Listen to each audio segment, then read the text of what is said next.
Hey guys, welcome back to the Forge. Thought I'd have a quick tip for you today on investing in your craft. Recently had an order for an outdoor fire poker. I make a few of these every year for the markets, and this particular customer wanted the Rubik's twist. And I've always laid these out by hand, and it's time consuming and difficult to get right. I did it with a cutoff wheel in the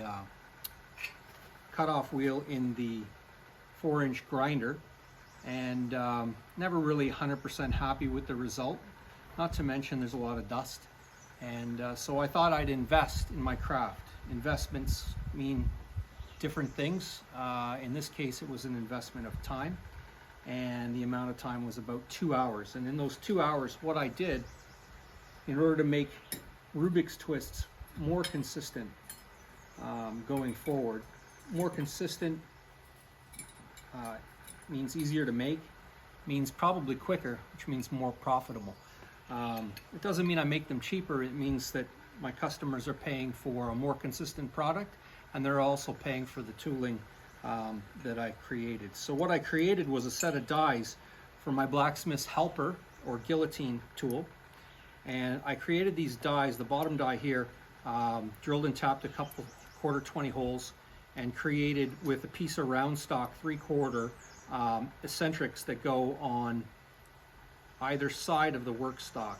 And what they do is they allow me to center left to right under the punch by varying these eccentrics, and it allows me to adjust the tension as well. What works on a cold piece of 1/2-inch bar in this case doesn't work so good on a red hot piece of bar. It won't fit, so you have to leave a little bit of space there for thermal expansion, as well as you need to leave a little bit of adjustment for any left to right. And in the top, what I did was I drilled a hole on center just by eye, 3/8, and then I scribed 2 lines on either side of that hole to represent 3/8 wide, and I cut with my bandsaw inboard of those scribe lines, and then I carefully filed it until this piece of standard 01 3/8 thick stock was an interference fit. So basically I have to hammer that piece in there, and that allows me to knock this piece out in the future, to sharpen it, to retemper it, replace it with a different style.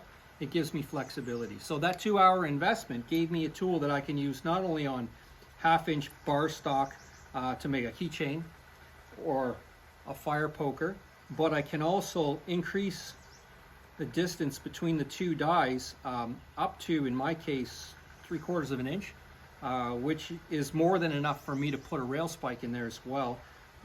So I can do handles for rail spikes using the same tooling. So yeah, 2 hours invested in my craft makes my work more consistent and faster, gives me more time to do more things. And so yeah, that's it guys. Quick tip of the day: invest in your craft in the form of time. Of course there's other investments, money, etc., but time, we have a limited amount of time, but at the same time, time doesn't cost us money, and the rewards are high in my opinion. A little bit of time spent on making some good tooling for yourself makes recreating your work more consistent, better quality, faster, cheaper, less fuel. There's no downside. Plus you can take pride in making things that you'll keep, and making things that you'll pass on one day to someone else who will probably get years of use out of them as well. This is made to be serviced. It's unlikely to wear out ever. The wear components might wear out, but the base component here of what this is will always be here to be used, and going forward, not just for me, but for the next smith who gets them. And that's it. Come back again guys, like and subscribe, and as always, thank you.